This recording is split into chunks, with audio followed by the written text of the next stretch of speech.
Welcome back to another great episode of Comedians in Bed. Welcome back, felines. This is a place where comedians can be comedians, and I don't really know what that means, but it just sounds like something you should say on a podcast. Welcome back. I'm so glad. Thank you for your patience. We didn't have a episode last week, and this episode is being uploaded very, very, very late. Like I'm actually cooking right now. When you guys hear this, this episode's been recorded probably like 2 hours earlier from when it just dropped. However, I'm probably still cooking right now. The joys of being a goddamn bachelor, man. It's crazy. It's crazy. It's crazy. Welcome back, man. I was chopping it up with my neighbor downstairs. I don't know her name, but she's a twin. Shout out to her. And every time I come home from work, if it's a nice, beautiful day out like today, we don't even got clouds in the sky, baby. Um, Today, oh, this will be a great day to fly. I want to fly one day where there is absolutely like no clouds in the sky, at least in the area that I take off in. That would be dope just to see everything, but whatever. Um, I was talking to her and I was like, hey man, she was like, did you have a good day at work? And I was like, man, any day that I wake up is a great day. And she was like, that's a blessed day. So if you are hearing this, even if you're not hearing this right now, as soon as it drop, if you hear it tomorrow, a week later, a month later, just know, man, no matter what you're going through, you are blessed because you woke up. And if you woke up, that's the reset that you need. Everybody be like, man, I need a reset. If I could just reset life. Every day you wake up is a reset. Even in that day, if you like, man, I don't want to do this no more, you can reset right then and there. You can do it. You just got to put your mind to it, create boundaries, and set up a new strategy to get what you want. That's all you got to do, baby. That's all you got to do. That's all you got to do. So if you listen to this right now, so happy that you are here. I should have brought my water in here, bro. Damn, bring my water in here. That's cool. This weekend we had comedy on the spot. First of all, shout out to hashtag for hosting my show again. Thank you for that. Thank God it didn't get canceled, which means we got enough ticket sales. So for me, if I don't like get over 10 ticket sales, it's finito, it's cut. I'm trying to make my shows like more, I don't care who comes, but like to let black people know that there's something for you to do. Because I know for me as a black person in this city, it's like a struggle for me to find something. Only time I feel like black people have something in the city to do something, unless you're like tapped in with an organization or something like that, is in the summertime where we have all these festivals. And then those are, depending on which one you go to, those could be shut down because, uh, because little kids want to fight. Um, you go do that at a park or something. Don't do this is family time. We all came out here to eat and stuff. So, uh, just trying to find a way to like get more people in. I want to sell out shows, but I try not to be hard on myself about it because I realize that for whatever reason, comedy shows are just they're down right now. Some people say by 20% sales are down. Unless you're like probably like well established. But I just think that's because, the economy and, one ticket may cost 20 or 30 or 40, but when you got to pay for two, and who got an extra 100 or 80, $60 to spare? So just keep in mind in my shows, we got the same amount of talent that we have at the Funny Bone for a more affordable price. Half the price you would pay for a full ticket at the Funny Bone. That's no shade to the Funny Bone. Um, but if you want more affordable laughs, my shows at hashtag is the way to go. But Comedy on the Spot was really, really good. Me and Josh, I had a good set with everybody that I went up. Anthony Windsor, the second, Holly. Uh, I'm just gonna say her first name. She told me her last name. I felt so bad, man. I just kept messing up her name. I messed it up when I introduced her. I messed it up again when I came back on. It was just embarrassing, really, really bad. But we had cool. We had fun. It was a cool set. Um, Josh Ozani, we had a cool set. He came up there dressed like a full dope boy. I was like, when he had on Jordans, like I've seen him in a crew neck and a ball cap before. I was like, bro, you got on Jordans now? I was like, oh yeah, this dude, he, yeah, he. I was about to say, Hey man, this is how you know me and Josh is best friends, bro. He literally told me that he was listening to the artist Tank, the R&B artist. And I was like, Tank. I'm like, nigga, what you and I knew exactly what he was doing, what he was when he was listening to Tank. And he and I was like, bro, I don't know if I should say it right now because I don't know if he want everybody to know. But I think eventually I did say it, but I ain't say it right away. But that was probably like the funnest night. I really should put our sets online. Hmm. Let me know if you listen to this podcast, especially on YouTube or just in general. You can shoot me a text. Do you think it's a good idea for me to put the sets that I do with the comic online? Granted, it's shot by my cell phone, and I think you can hear the audience pretty clear, but you know, it's just something. What do you think? I think we could do it. I think we could do it. I gotta look at it. It's something I could possibly do. I haven't been giving my YouTube besides like posting the podcast. I haven't been giving it any thought, bro. I haven't really, man. I love social media. I mean, I like it. I, Before I did comedy, bro, I didn't have social media. All I had was Twitter, and that was for porn. And I don't even got that no more. I still got Twitter in my profile, but I usually just do it because the joke doctor is on there and he followed me. That's that's literally it. I can't get him to follow me on anything else that I actively use, so that's why I keep it. But I don't watch porn no more. It's been 2 months. Glory be to God. And it don't. So I don't. So if I wasn't doing comedy, I wouldn't have no social media right now.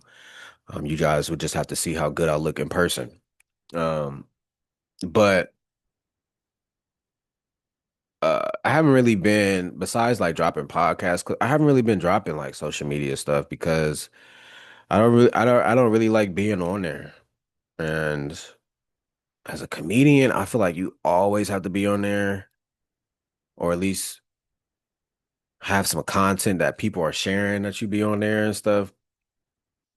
But I do want to be more exclusive, I guess, or whatever. But no, this little girl did not open the door when the car wasn't even done moving. Yeah, that would have pissed me off. My fault. Is it the bald headed one? I can't tell. Let me mind my business. But yeah, so the show went good. Me and man, he's so good, bro. Like a former guest on here, High Call Rosati. I look up to him so much, man. He just has no fear, and I think maybe because he's not even from here, he just has no fear, man. He'll go after anybody, bro. He don't care. Me and him had a really good set, a really good set, and I try to book comics that well, he was a guest because he had a guest set because I had Ty Erskine and Friends last month or the month before that, whatever, and I had to cancel it. We didn't sell enough. So when I did that, I was like, all right, let me put you on something else. And I'm glad I did because when me and him talked, I'm glad I booked him when I did so that I could be able to book him. I'm trying to book him on a full show so I can get him paid. Um, and then Julian Rogers, I told him I'd book him too. I need to book Ricky McCoy too. So I need to talk to Ricky, see if he's still gonna be here. But yeah, the show went good. Still trying to learn how to do bigger and better things with it. But yeah, comedy on the spot, it went good. The next comedy on the spot, I'll probably just run down it later. Um, all right, I posted this on Threads, which I love Threads. I love to troll people. Oh, it's my favorite thing to do. I love to troll. Um, I love trolling on Threads. It's just more fun. But they get real upset, right? But I was on Threads and I posted about my frustration about being a black comic. I don't even know if it's just in this scene. I just say in this scene because it's pretty much the scene that I work out of the most. But I I don't. being a black comic, and maybe it's like this for me because I have discernment and I pray for it pretty much daily. I can tell when the crowd is not feeling my material. And I'm not saying from a standpoint of like it's not funny or anything like that. You can just tell that some crowds, rather be black, white, whatever, Asian, Mexican, whatever, they want to keep you in this box, right? And the box is you're black. I want to hear the word nigga. I want to hear you cuss. And I want to hear you do impressions. And you better be loud as hell too. And that's probably why Dion Cole is one of my favorites because he's so totally the opposite of that. So totally the opposite of that. And I do impressions. I just don't do like impressions of like celebrities all like that. Growing up, I was good at impressions.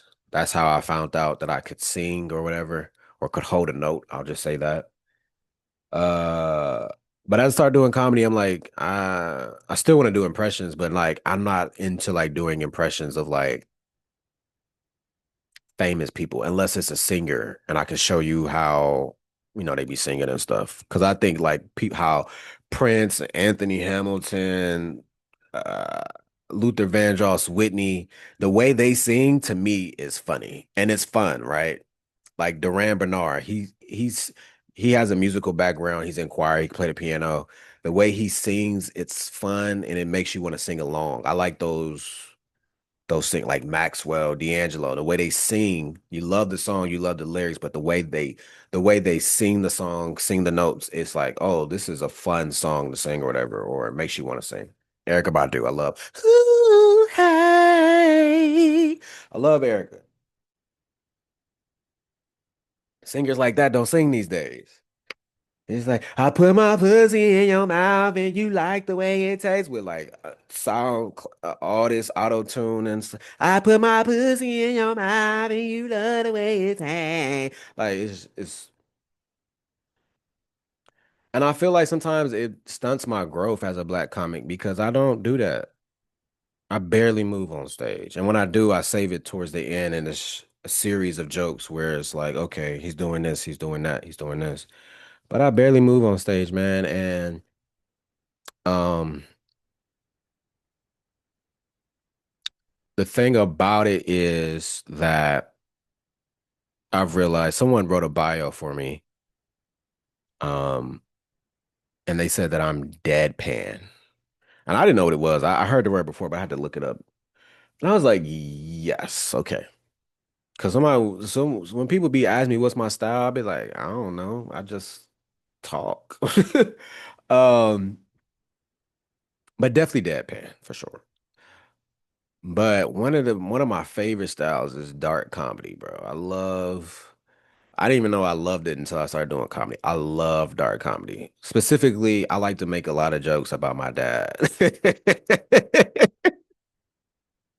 Because my dad, man, like, we didn't always have the best relationship. And now I feel like we have a good relationship because I'm healed from all the stuff that he's done to me or hasn't done for me or whatever the case may be. And now, you know,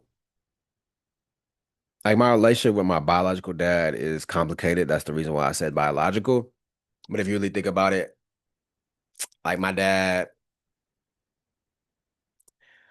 like I care for him enough to care, but I don't like really care for him because I don't really know him like that, which is so crazy to say because like I grew like every other weekend I was at his house. He come pick me up, but I don't really know him like that. I didn't know how to spell his name until I was like in middle school. I didn't know his birthday till like middle school. We didn't have a connection like that. A lot of y'all probably listen to this. Y'all don't have a connection with your parent, and it's just weird. But so I'll make jokes about like him dying and how I just won't care about it, and this, that, and the third, and how I'm kind of like ready for him to die. And like I'll say it, and people like when I say it off stage, people will laugh because I know they feel this way about a family member. Like you got some crackhead cousin that still do crack, and you like, why you still do crack? You know? And that crackhead cousin be coming around, and you be like, man, when is this mofo not gonna come back around no more? Like for good. Like they're just gone, you know? And my dad's not a crackhead. So, but what I'm saying is like it's just some because there is no emotional connection. Like I just be saying stuff. Like most of my dark humor is about my dad. And yeah, yeah. Some other stuff isn't either, but and like you could tell the audience is like, no, we want you to say the N-word. And I used to do this, but I don't do it no more. I used to look at the audience. I'd be like, oh, y'all want the nigga jokes. Oh yeah, no nigga jokes here today. Y'all gonna give me this opportunity to grow as a comic. I'm gonna tell these jokes. You can either get with it or not. I don't know why. I be telling them off in the nicest way possible. I do that a lot. Um, but it cripples you, man. It cripples you as an artist because you want to grow, you want to go in a different avenue, you want to show people that you got different styles, but they don't allow you to do that. And what I mean by allow is like no one's telling me I can't do that. Like even if a booker or something say, "Hey, you can't do this," I'm gonna do it anyways. I'm grown. I don't work for you. I'm an independent contractor. However, it's like you get discouraged from doing it because there's just no reaction, or because they never heard a black person speak out against their parent, or you know, it's not a black thing to do. And it sucks. And I wish I didn't have to experience that because I really do want to dive in more into dark comedy. And I'm gonna do it. I'm pretty sure when that does happen, I'm not gonna say what it is, but when that does happen, I'm pretty sure I'll probably just go full all in. But what I'm realizing is that sometimes you may go to an open mic or you may go to a show and you may be like, hey, these are the jokes that I want to do today. But I'm at a space now where I'm learning to pivot on the spot where, okay, they might not like these jokes. They may like dark, they may like sex. So it's just trying to work on those muscles and that skill in that form of comedy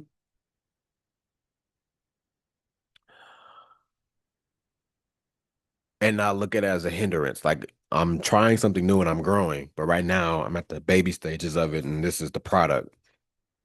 So, and then in this scene, when you don't have that much work that you can put in, like usually like if you were at an a very popular comedy scene and it was a big scene or whatever, and it was I don't want to say done the right way, but it was like a legit process. I would be booked 4 times a weekend, being a feature or a host, and that those reps get you better. We don't have that here, so I have to. My friend, Josh was asking me, he was like, man, you haven't done the gay NFL referee joke in a while. And I was like, yeah, I know, but I've thought of something else and now I'm working on that. And I think that's with any comic in any scene, LA, New York, whatever, you start a new joke, you're like, oh, I'm more passionate about this joke right now. But it's like, I can't work. I mean, I can work on it, but football is not being played right now, all like that. It's not football season, so it might get laughs, but it may not get that many. You know what I'm saying? So it's like for right now that joke is good enough to make people laugh. It's going to have to be good enough, and I got to work on this other shit because I'm still trying to build more material, and that is just kind of cripple. You just got to find it. I don't want to say it cripples you, but you just have to like really work at it on like getting you know, another getting done what you need to get done, how and when you need it to be done. So I had an episode for you guys last week and it was all ready to go. I recorded it for like over an hour and it was basically talking about an interaction that I had with another comic. And I sat down, I thought about it, and I felt like if I released it, it would start something, which I don't know what it would start because not too many people knew about it. And it wasn't that big of a deal. And I was just really just coming on here to like voice my frustration. But I think just taking a couple days after, I was like, it's not even worth it because that person's not worth it, in my opinion. It's no shade to that person, but yeah, just to be mad at what they were mad at. And I went to counseling yesterday, and I'm gonna go again Thursday.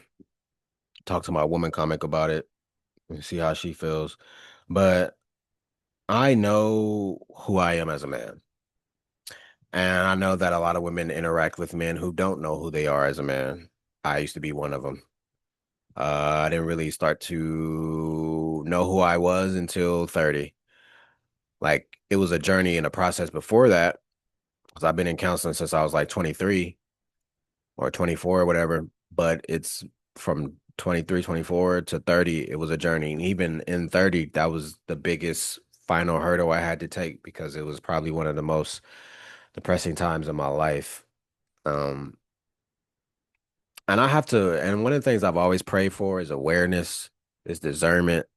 So I'm very aware of myself. Um, and I honestly have to stop giving women attention. I really do. Because as soon as I give them just a little bit of attention, they think they deserve all of my attention. And that's not the case. I'm not going to start about what women think was raised. I'm not going to go into that. All I'm gonna say, man, is that I work hard every day and just where I'm at in my life right now, I'm just real picky about who I give my time to.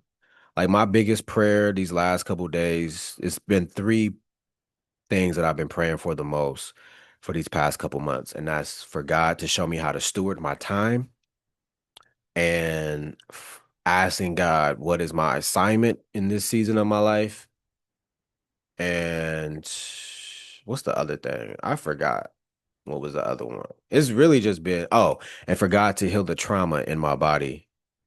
Which I didn't even talk about that. Do I want to talk about that? I guess we could talk about that. Yeah, we could talk about that.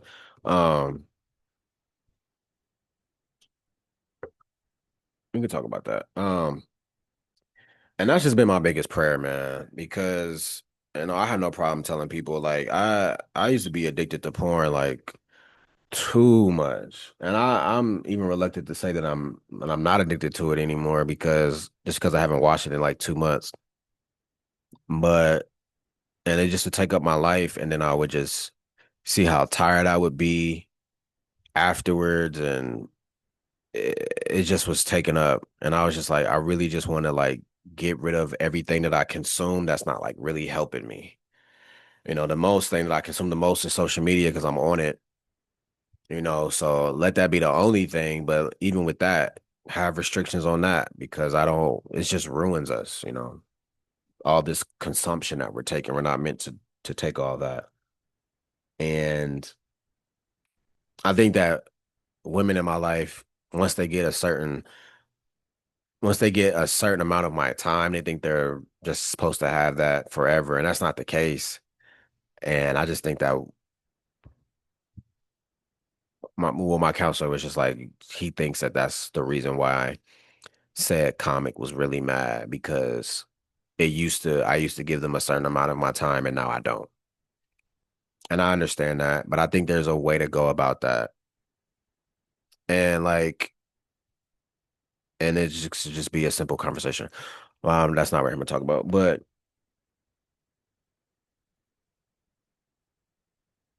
I was thinking about this before I started recording. Black women were always, I don't know about white women, Mexican, Asian. Black women were always told like, hey, he got to come speak to you if he want to, they operate very, very well in pride. Very, very well. I don't know why, but they just do. And I'm a nigga that don't care.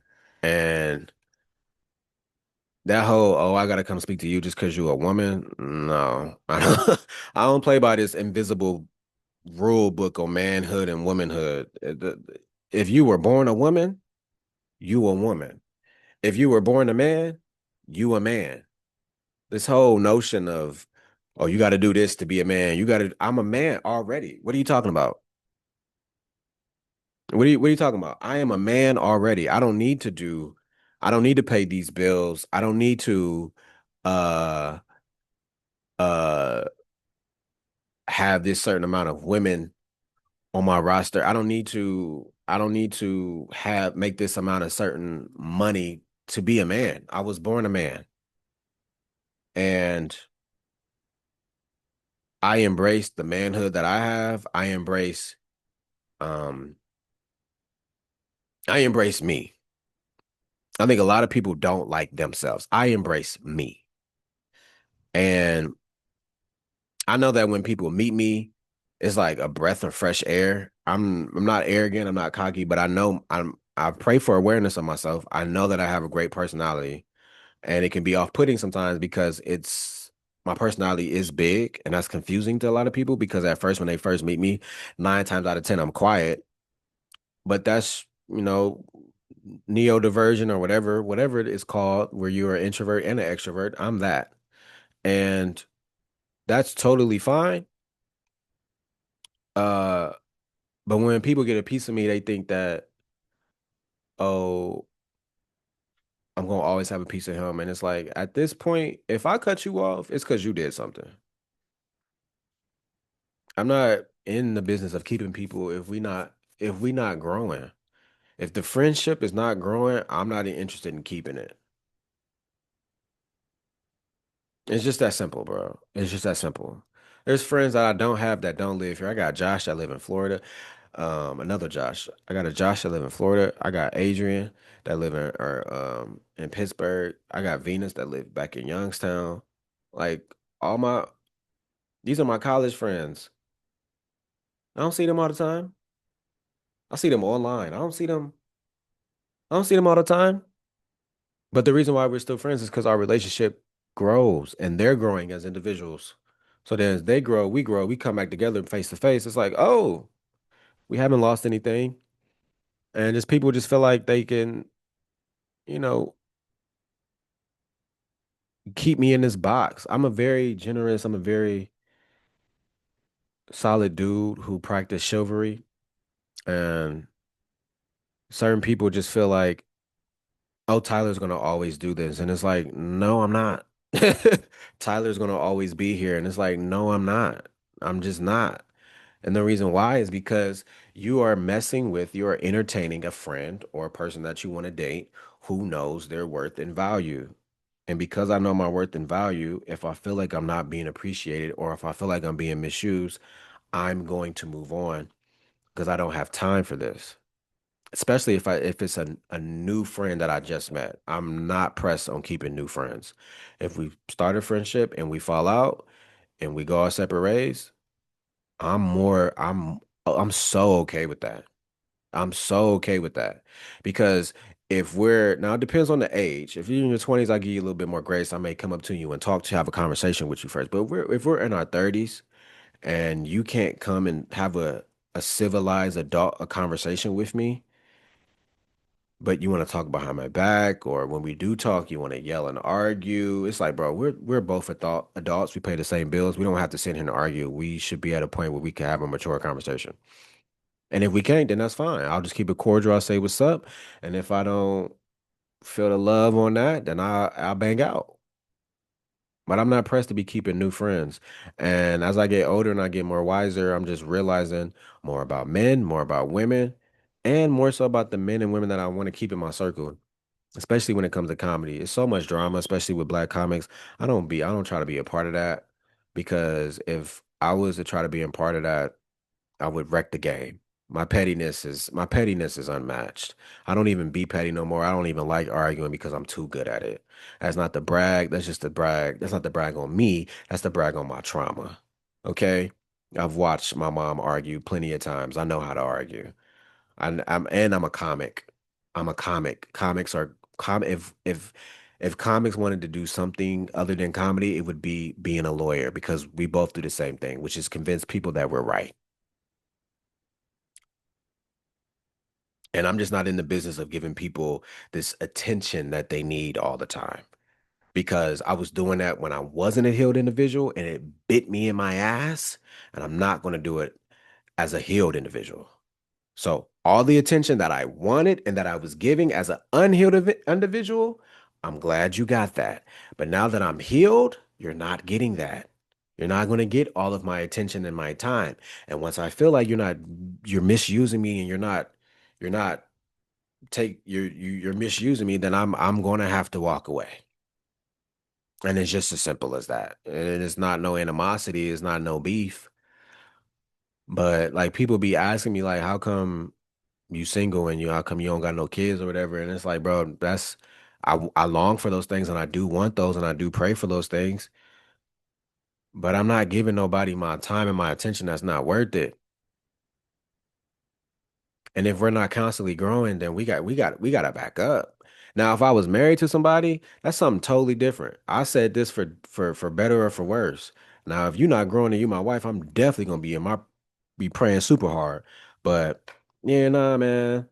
I just women they be wanting like attention, and I don't be having that to give, especially for someone and that's not they just be wanting your attention just to be just because the nigga that they like ain't giving them no attention. And I know I can hold a conversation. I speak proper grammar. I'm an educated man with a degree, but I'm not about to be sitting here talking to you just because yo boo ain't takes you back.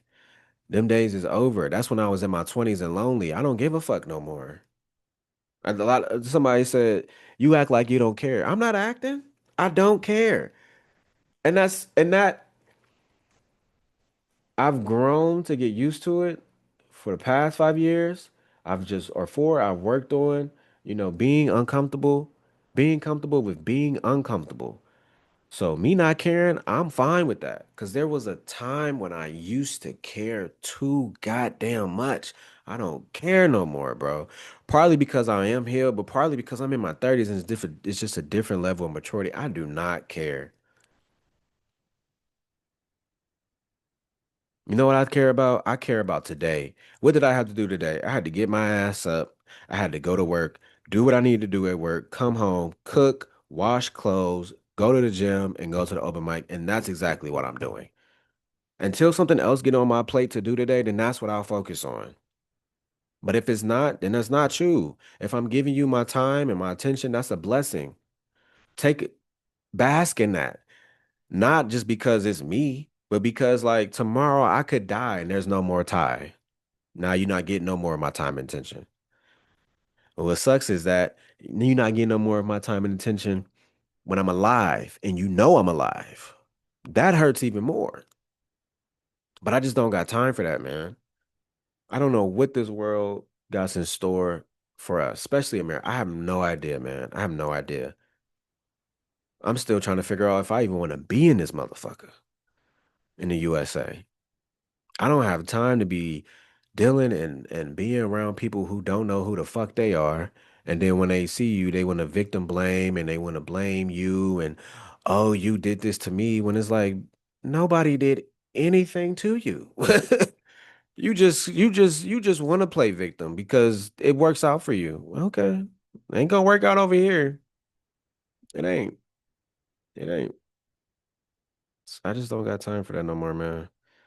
I don't got time for that, man. Because if I'm broke 6 years from now, you're gonna be like, what was you doing with your life? Giving all these women my time and attention when I could be out here focusing on me and my craft, me and my relationship with God, me and my relationship with my friends, or me and my relationship with people who actually like me. I'm still trying to even figure out who like me, right? Because all the women that liked me, like coming up, I just ugly. Like not even just ugly, like physically, just like I don't want nothing. I don't want nothing to do with this. I'm talking like bottom of the shoe ugly. I don't want nothing to do with that, bro. Nothing to do with that at all. I'll do this and then I'll go to this. I got two more topics that we gonna wrap it up. But yeah, I've been praying lately about healing my trauma in my body and I have sometimes my anxiety get the best of me. No, I'm trying to figure out how to word this. Sometimes I have I've dealt with, okay, that's the best way to say that. I've dealt with anxiety episodes, and sometimes they get so strong that my stomach hurts. Sometimes they get so strong that my stomach hurts and I throw up. Well, probably the past couple years, especially since I've been breaking up with broke since since my fiance ended our engagement, I been feeling those same symptoms. So I'm thinking it's my anxiety, but it got real bad, like to the point where like I'm hunched over, I'm throwing up food. It's hard for me to digest food. Like I could eat a whole thing of food. Sometimes it takes me a while to swallow it. Sometimes it like sit right here in my chest, then it goes down. Um, Sometimes I've eaten like a whole plate of food and then like all of a sudden it's like something is stuck. I don't know if it's because I like eat more fruit with like seeds and stuff, but it's like a seed is stuck or whatever, and then I'll just throw up everything. And I thought something was wrong with my lungs, something was wrong with my chest or whatever.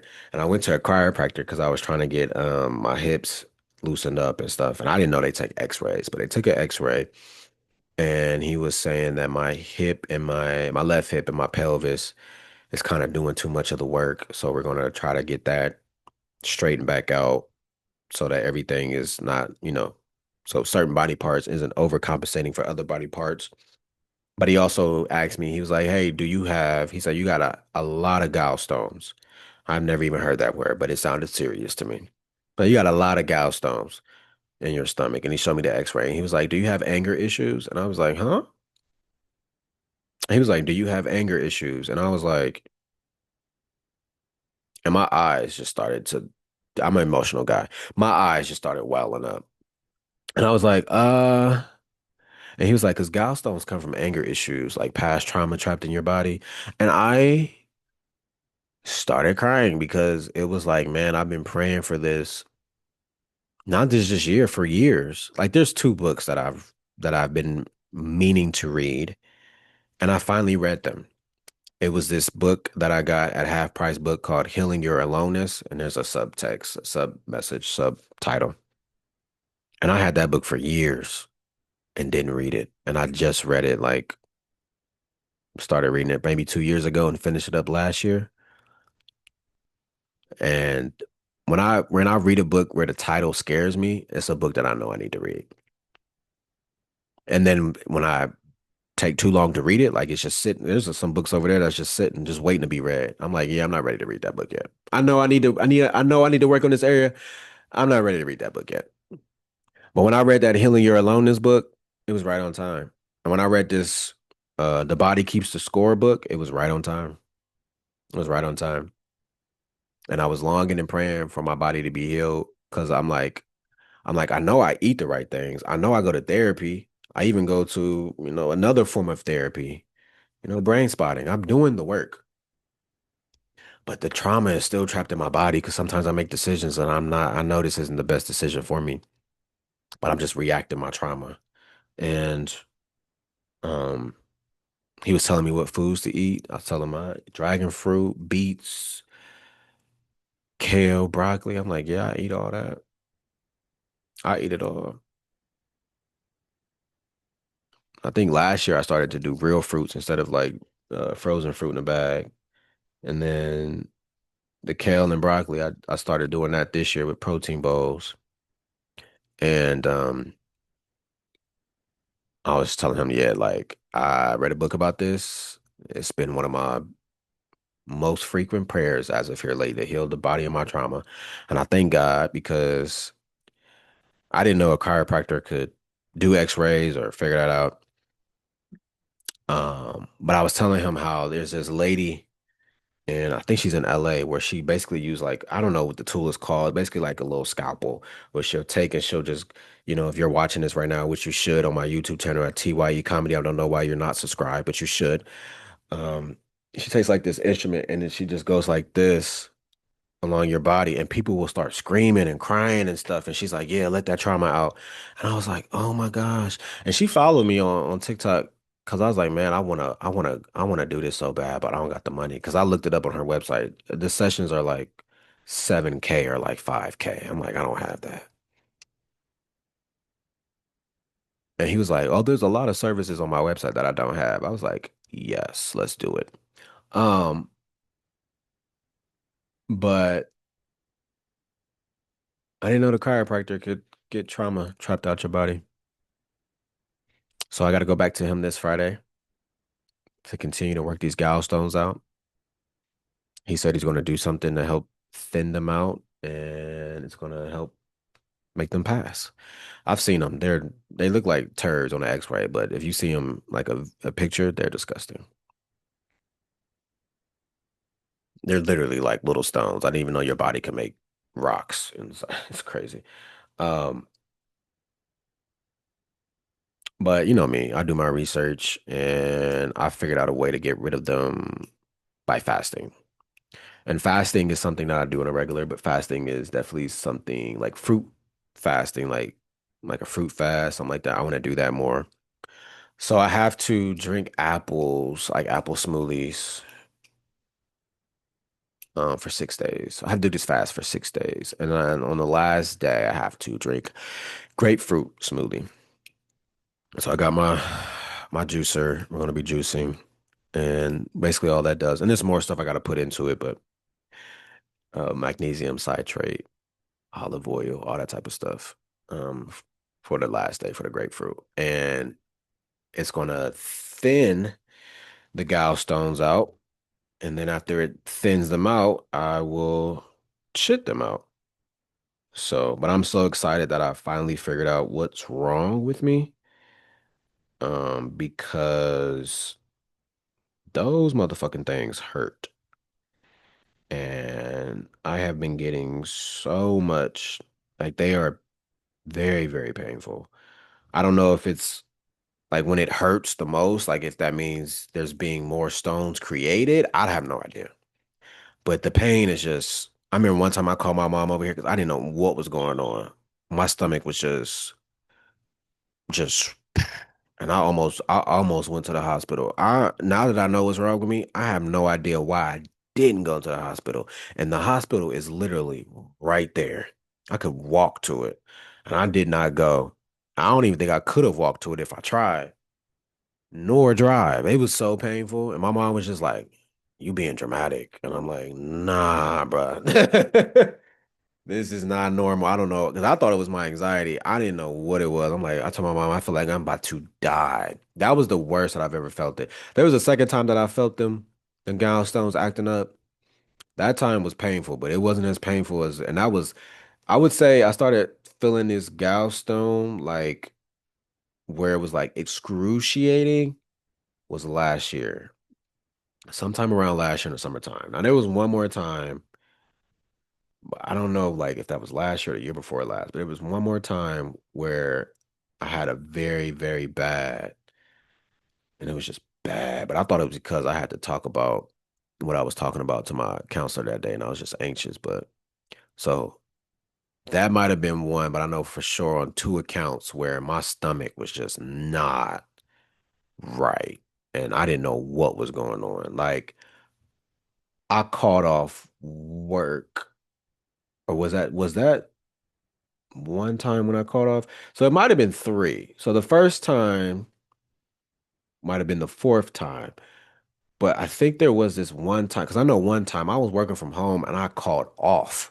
Like I was working from home and I was like, yeah, I can't do this no more. I called off. And I went to urgent care and they gave me like some nauseous pills and it helped, but yeah, them gallstones, whew. I had a picture. I wasn't gonna show you, but I'll show you. That's what them motherfuckers look like, bro. All up in the bitch.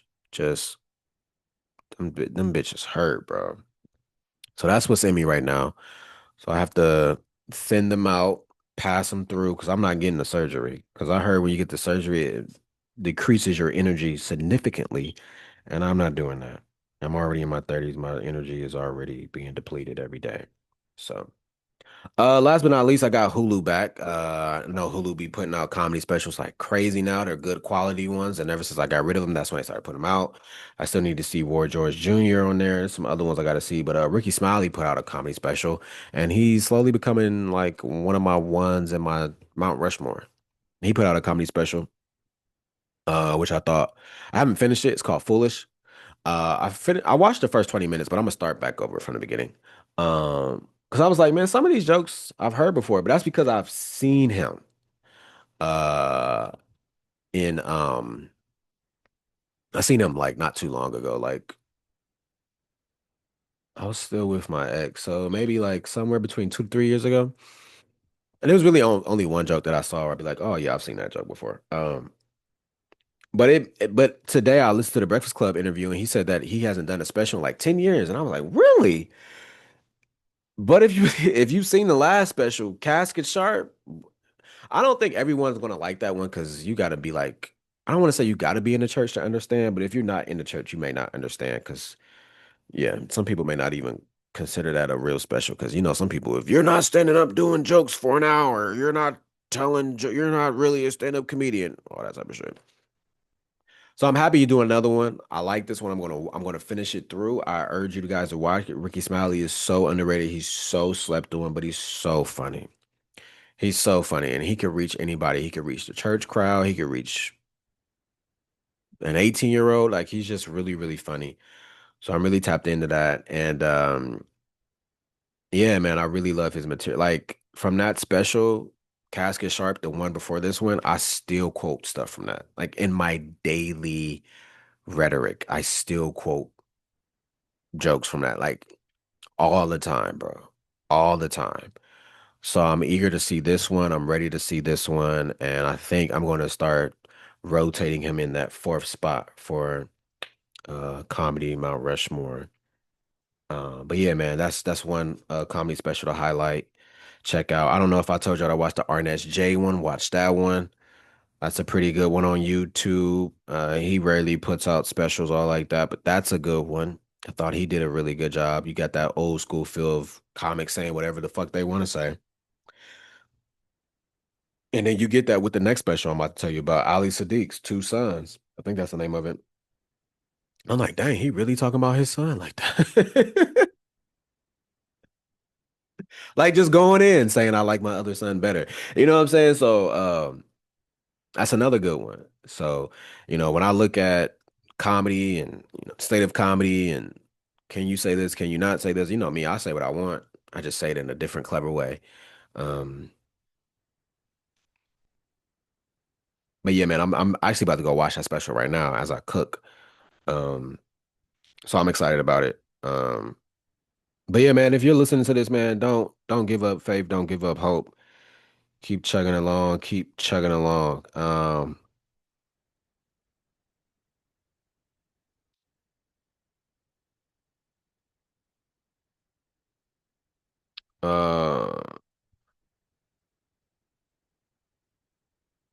oh, okay, okay. My fault. I'm reading something. Okay. So, my next show actually is going to be this Thursday this Friday on the 6th. I got two shows. I'm opening up for Michael Turner. Now, you guys, if you're a loyal comedians in bed fan, which you should be, uh, you've heard him. If not, please go down, look. It posted last year. Go look at our interview and then buy tickets for the show. Um Hannah Rome's is hosting. I think Hannah's from Cleveland, so we got Cle 216 in the building. I'm featuring. I'm from Columbus, so we got the 614 in the building, and then he's the headliner, and he's from Cincinnati. So we got the 216, we got the 614, and we got the 513 all in Central Ohio. So make sure you come out. Two shows at 7 and 9 o'clock. Let's run those tickets up. And then I'll be in Cincinnati on June 17th and go bananas for the funniest person in Cincinnati contest. We'll see if I get past the first round this time. I'm just going just try a 5 minute set. If I pass, I pass. I ain't really concerned about it this year. I don't give a fuck. I really don't. And then June 19th. I will be at Comedyplex Comedy Club for celebrating Juneteenth in Chicago, baby. So if you listen to this, Chicago, hit me up. Let's link or whatever. Trying to get my fingers wet. I'm just playing. And then the next day, Annoyance Theater and Bar for Riff City, which is basically just the same concept as Comedy on the Spot. Only difference is I pull the joke topic out of the bucket. So that should be fun. And then on the 28th of June, I will be doing hashtag Comedy Club for double feature with my man, Def Goldblum. He has the longest, biggest dick in the city. So yeah, check me out on TYE Comedy. Once again, that's TYE Comedy on all social media platforms to get those tickets and the link. It will be in my bio. Go hit it and purchase it for sure. I appreciate you for listening to this. We drop every Tuesday on my YouTube channel. Sorry we came late today, but it's still available on Tuesday. Because usually if I be late, I don't drop it till like Thursday or Friday or Wednesday, but we gonna drop it today. I ain't got nothing else to do. So, and then every Tuesday at 11 a.m. Eastern Standard Time. If you miss that, that's totally fine. That's totally okay. Because guess what? You can stream this wherever you listen to podcasts. Make sure you subscribe. Make sure you leave us a rating. Make sure you leave us a review. So that way we can shoot up those charts. So that way when I hit up a comedians that be on the show, they're like, oh yeah, sure. Because it's a platform that they can benefit off of. And then if you don't do that, that's so fine. That's fine. That's okay. Um, there's a nut. I can't believe I forgot what I told people. Oh yeah, our Instagram page. I'm on Instagram. That's the crazy. I'm on Instagram. Make sure you give us a follow on Instagram at Comedians in Bed Podcast. We would greatly appreciate it. We greatly appreciate you for listening. Thank you for your patience for this, for me putting out this late episode. Next week, I usually don't do this, but next week we will be having a guest on here, and that guest is Cody Walker. Cody Walker. So make sure you subscribe because I might not put out, I may put out the clips, I'm not sure. With this fast, I may cut out some other stuff. Social media may be one of them, so you may not see it until later on in the week on the IG page. But regardless, you want to make sure you subscribe to the YouTube, to Spotify, to Apple, whatever you listen to podcasts, so that way when this drops, you guys, see it right away. So I want to thank you for this episode, being a feline, being supportive. Get those tickets. I'll see you soon to make you laugh. And hopefully you can give me some cash and give me some ad. All right, here we go. All right. See you guys next week.